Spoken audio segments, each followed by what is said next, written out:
Coronavirus hit Queensland hard, and from the beginning we've been voicing the issues and the impact it's been having on our small businesses.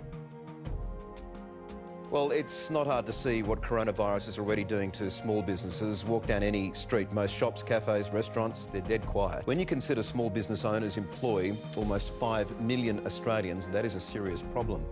As the crisis intensified, we knew the Palaszczuk government was not doing enough, and we used the collective voice of the small business community to push them into action. Over 4,000 businesses signed our petition to have the payroll tax scrapped, and it got attention, resulting in a win for business. Emergency relief funding was welcomed, but more needed to be done. Rather than waiting on the government, we gave them a plan instead.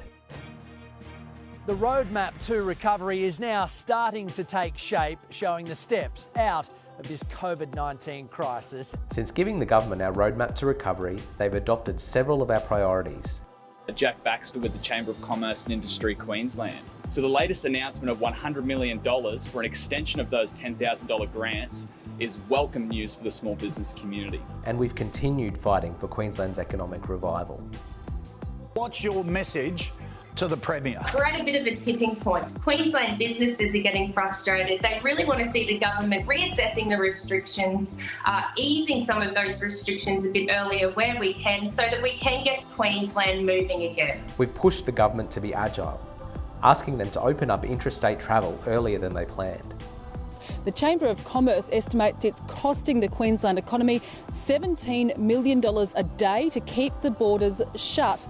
Over the last 4 months, our membership has grown by 100%, positioning us to leverage your voice louder to get things done to support our small business community. But we're far from over.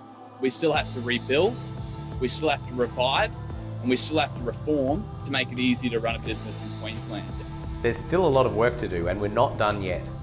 With the state election coming up soon, we're working hard to make sure your voice is heard.